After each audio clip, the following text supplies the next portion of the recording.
Hi everyone, this is Ignorance is Bliss. I'm Hodan. I'm Farah. I'm Lisa. And today we're talking about Black History Month. So first of all, happy Black History Month.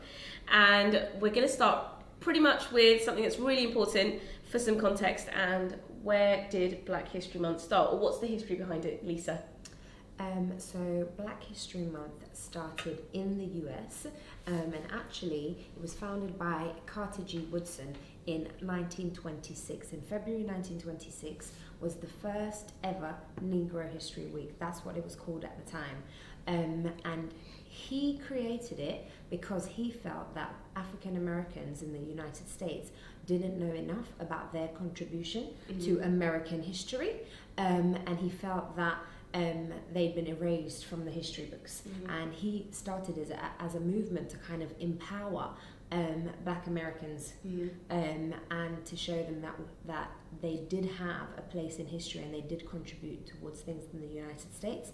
So it was called Negro History Week, and then 50 years later it was turned into Black History Month. He'd already died, and to commemorate the 50th anniversary of it, it was then called Black History Month, and is celebrated every year in February. The reason he chose February was because African Americans already celebrated kind of prominent figures during that month. Abraham Lincoln and Frederick Douglass, who was a leader in the abolitionist movement in the US. And then in the UK, we didn't start celebrating Black History Month until 1987. A man called Akiaba Adesebo is the one that founded it in the UK, and it was a bit different in the UK because he felt that Black Britons were ashamed of their heritage. He actually, in an interview, he's described how the reason he created it is because a friend's son, who had been named Marcus after Marcus Garvey, said to his mum one day, "Mum, why aren't I white?" Yeah, and he felt, okay, why are young Black people in the UK not proud of their heritage and not proud of being African? He felt like African children were ashamed of being African and wanted to be Caribbean, and he felt that sometimes kind of Afro-Caribbeans look down on Africans, so he started Black History Month as a way to empower Black Britons and to recognise the history of Africans and Caribbeans in the UK. That's really interesting because you were talking about empowering Black people. Yeah. Do you guys think that currently Black History Month does that, either in institutions like the school systems or just in society at large? Big question. Yeah, that's a big question. I think with Black History Month, it tends to focus on the negative side of history. So there's a huge focus on slavery and Britain's colonial past, rather than actually Black excellence, which I think is a bit of an issue. But at the same time, I think there's a slight shift now. So I think organisations are actually trying to celebrate Black excellence. So it's no longer just an educational thing. It's no longer just taught in school. There are organisations that are also trying to celebrate it. But that being said, there are some organisations that have changed Black History Month to Diversity Month, which is very problematic. So, for example, in the UK, Hillingdon Council in West London, instead of celebrating Black History Month, they do celebrate Black History Month, but they call it Diversity Month. So they celebrate all sort of ethnicities, which is obviously very problematic because it's no longer Black History Month. You're looking at a range of different ethnic minorities, and you're sort of putting them all in the same category. What do you think about Diversity Month? Well, Hillingdon's quite close to home for me because I'm from West London. I'm from Ealing, so that's interesting actually. Yeah, I think that's problematic. It comes back to the whole BAME thing, kind of grouping all people together. And also, Black History Month is there because of a systematic erasing of Black history. So not to say that other ethnic minorities and their contributions don't matter, but it's not the time to put all ethnic minorities together, is it? And for me, having Diversity Month instead of Black History Month is another kind of way of silencing Black people. Exactly. And our history, not telling the story of our contributions to UK society. Not to say that we should ignore all other people's histories, but the point is we don't have enough space given to us in the history books. So Black history for me is really about recognising the achievements of Black people, recognising the contributions they've made, and as well as educating on the colonial past. But it shouldn't just slavery, be that's all part of it, but it's not the focus.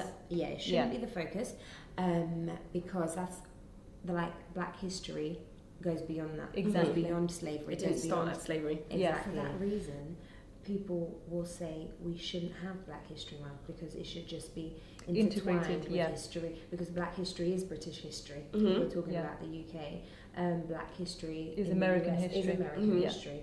Because it's and some people find the term Black History or Black History Month problematic because they feel like you're just relegating it to just 1 month of the year, where you're focusing on it and then you're ignoring it for the rest of the time.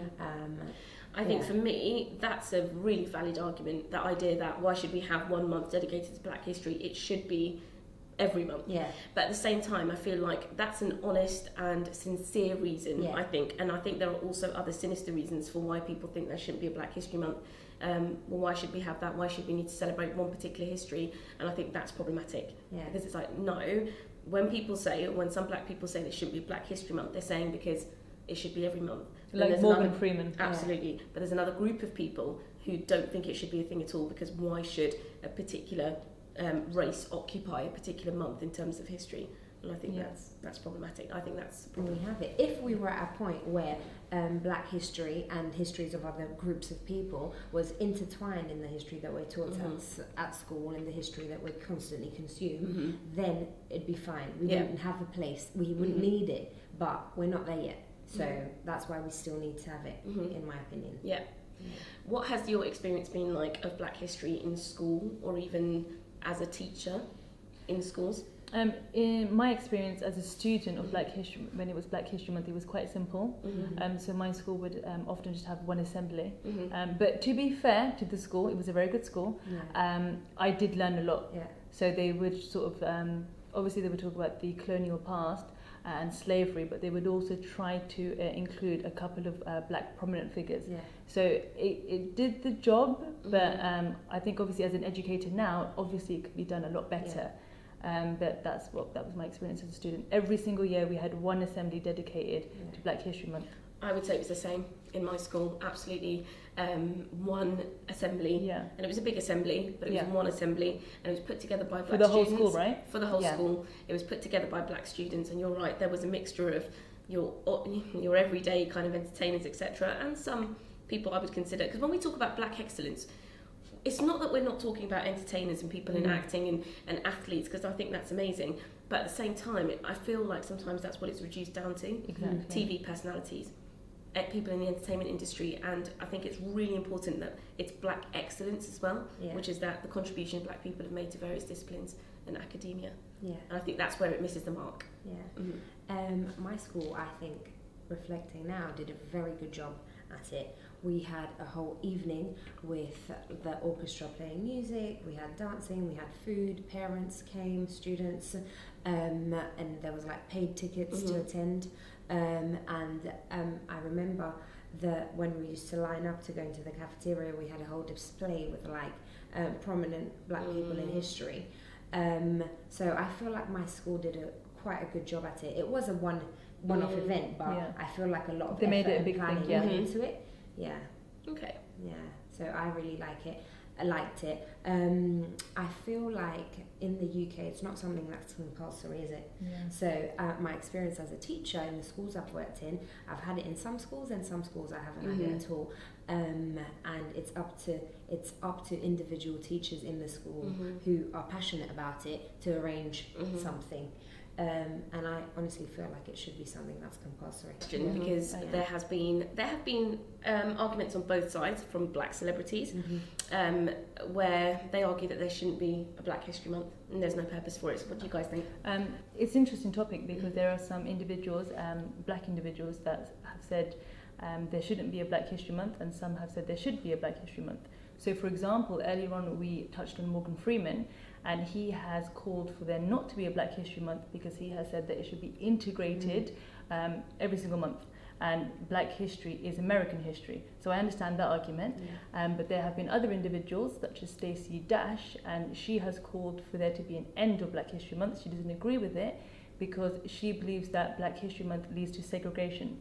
So that argument, to be fair, I haven't really read much into it, but just based on what I've seen so far, I don't really agree with that argument. I rolled my eyes at that. Yeah, I don't. Very hard. I don't think she thinks it's divisive. Yeah, absolutely. To talk about Black History Month because we are separating Black history from 100%. American history. Yeah, and she has said that I'm an American.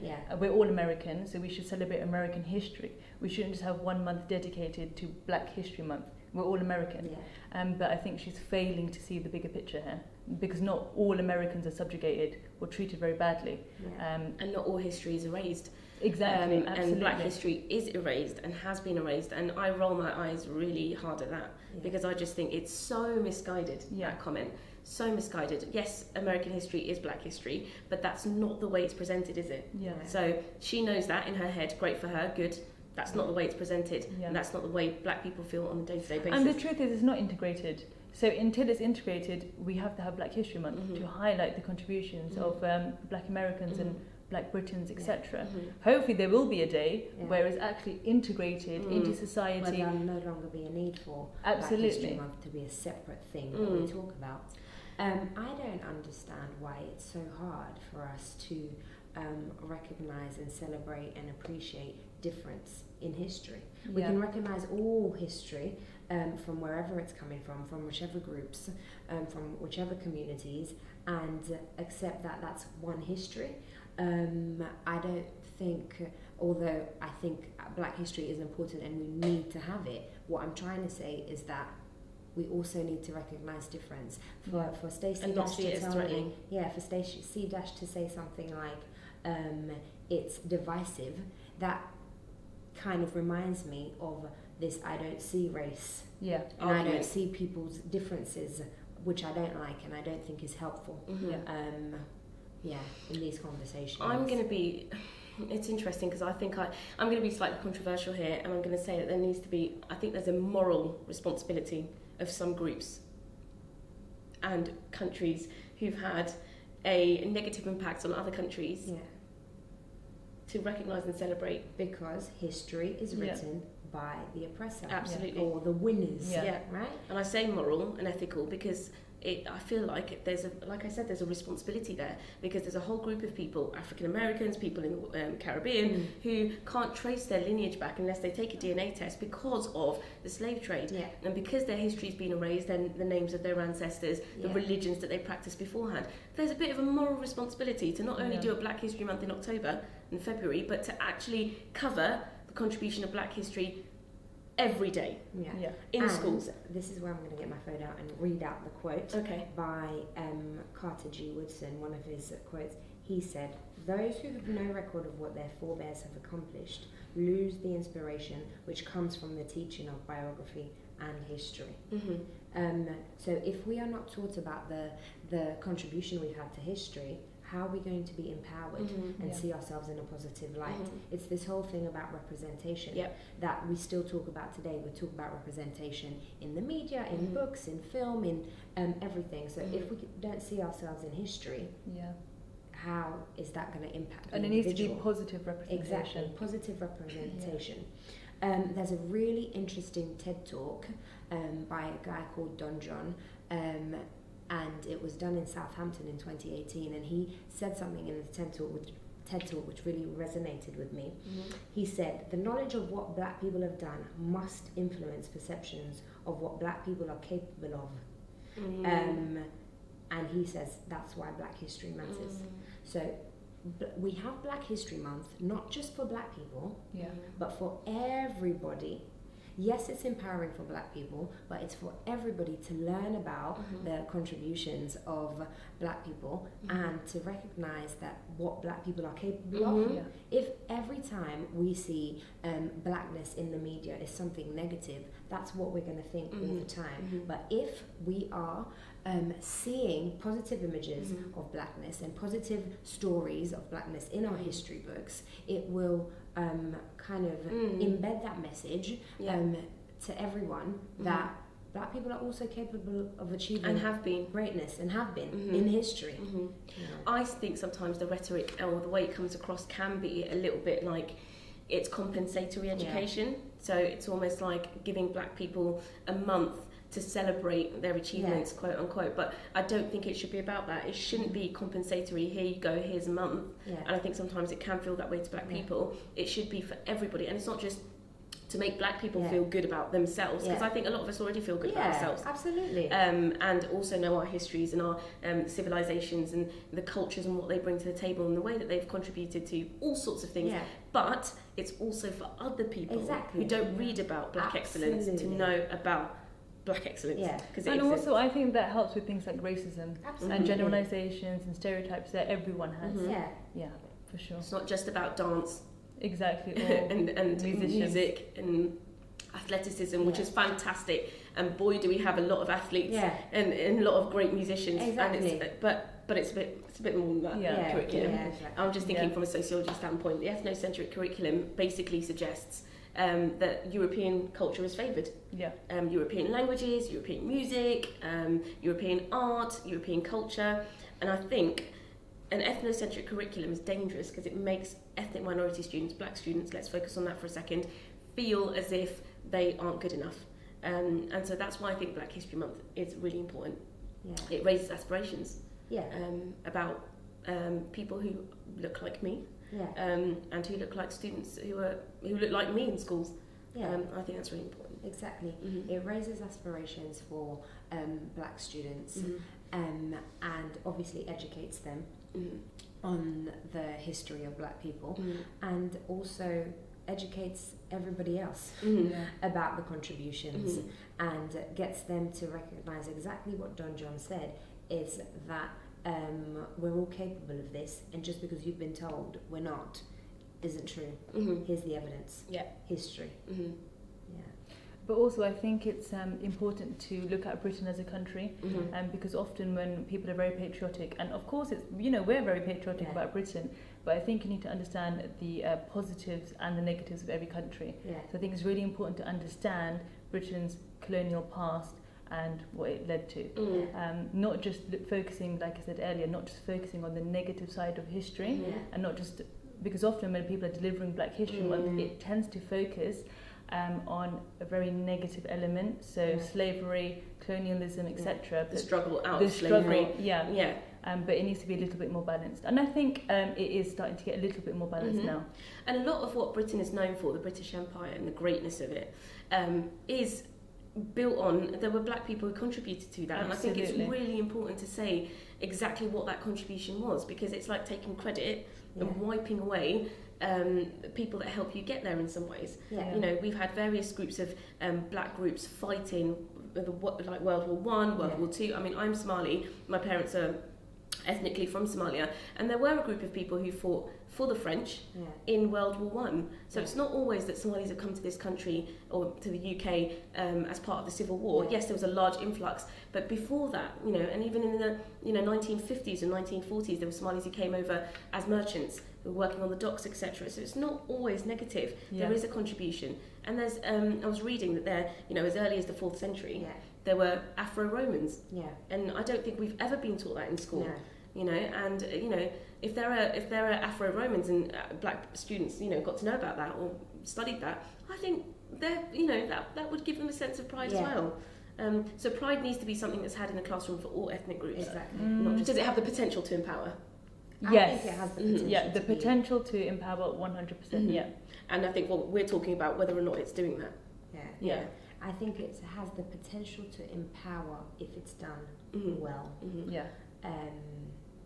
And I think that schools especially need to put a bit more effort in sometimes to make sure that it is empowering and educational for everyone. But I think that's a thing that comes from government level. If we're not enforcing it as a thing that should be compulsory in every school, and resources made available, because we all know how busy teachers are, and unless you're passionate about it and you're going to create these things, I do think it needs to come from government level. You're absolutely right. Just like the government said, we need to teach fundamental British values, because that was under threat. Fundamental British values include the contribution of ethnic minorities and black people, who've made those British values what they are. So I think that's really important to cover. In 1948, a Marxist journalist called Peter Fryer wrote a book called Staying Power, The History of Black People in the UK. And in that he talks quite a lot about prominent figures, black figures really early on. I've talked about the 4th century, but even, as there was a trumpeter in Henry VIII, working under Henry VIII, who really petitioned for a salary increase, and he's the first black person in Britain who's not only just known by name, but also there's a depiction of him, and he's quite clearly black. And him asking for a salary raise, so from 8 to 16, and it being granted, shows that black people didn't have a lack of self-esteem. And it shows a confidence, and I think that's really important, because I think there is always that subjugation. We need to build depicted them up as being quite passive. We need to build black people up because they have had a rough time, and we have black people have, and I hate to say we as because it's not like me particularly in like the slave trade and things, but the way our ancestors were treated does have an impact on us. It's like historical trauma, and I think that's really important to know. Okay, so guys, inspirational black women. Who should we start with? I'll start. I've got a lot of inspirational black women, too many to think of. But the first person that comes to mind is Angela Davis. I just think she's a boss, to be fair. She is the epitome of a boss lady. She's incredible. Just her life alone, I think, is so fascinating. She grew up in segregated America. She attended a segregated primary school. When she went to university, she was one of 3 black females. So she's had a really interesting life in America. She then went to France to study for a year, because she was majoring in French at the time.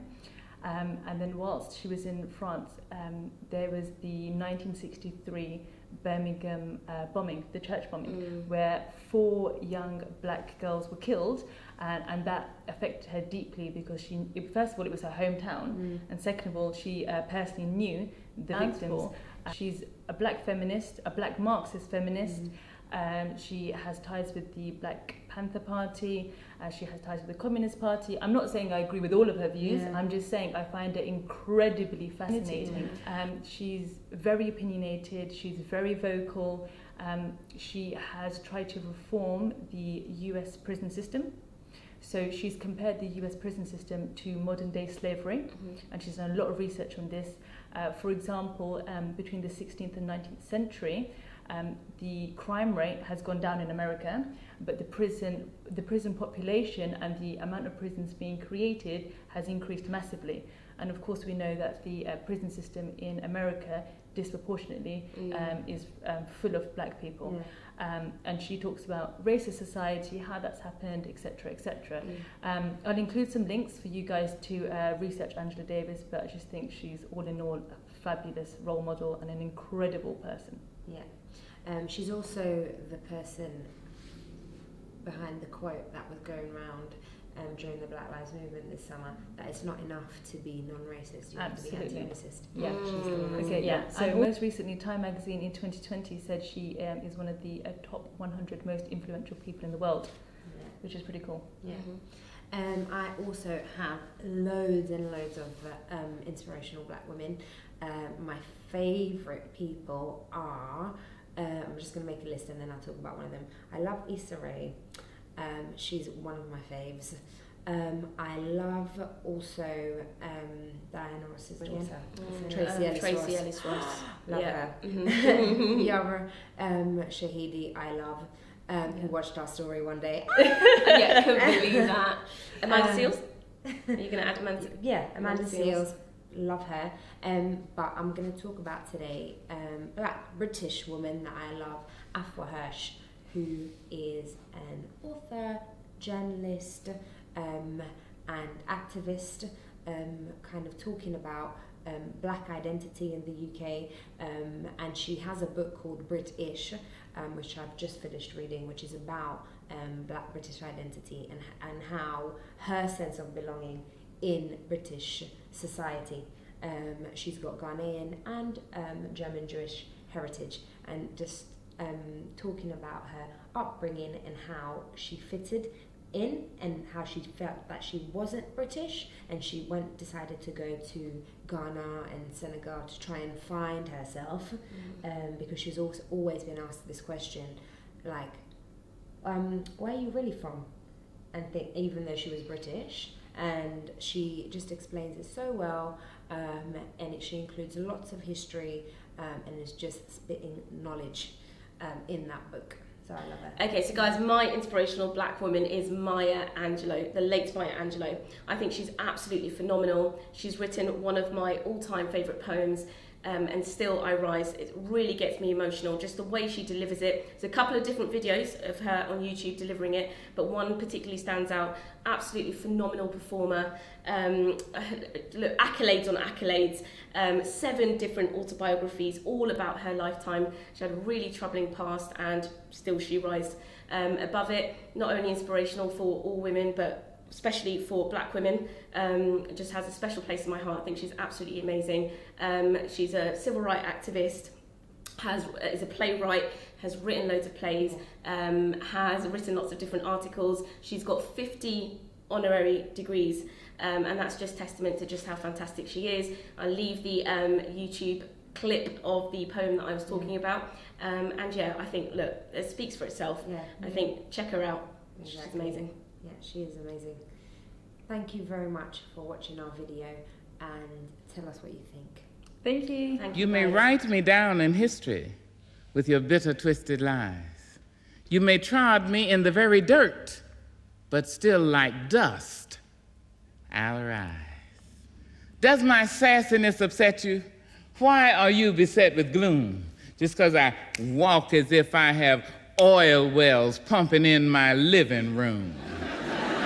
Just like moons and like suns with the certainty of tides, just like hope springing high, still I rise. Did you want to see me broken, bowed head and lowered eyes, shoulders falling down like teardrops, weakened by my soulful cries? Does my sassiness upset you? Don't take it so hard just because I laugh, as if I have gold mines digging in my own backyard. You can shoot me with your words, you can cut me with your lies, you can kill me with your hatefulness, but just like life, I rise. Does my sexiness offend you? Oh. Does it come as a surprise that I dance as if I have diamonds at the meeting of my thighs? Out of the huts of history's shame I rise. Up from a past rooted in pain I rise. A black ocean leaping and wide, welling and swelling and bearing in the tide. Leaving behind nights of terror and fear I rise. Into a daybreak miraculously clear I rise, bringing the gifts that my ancestors gave. I am the hope and the dream of the slave. And so, wow. There I go.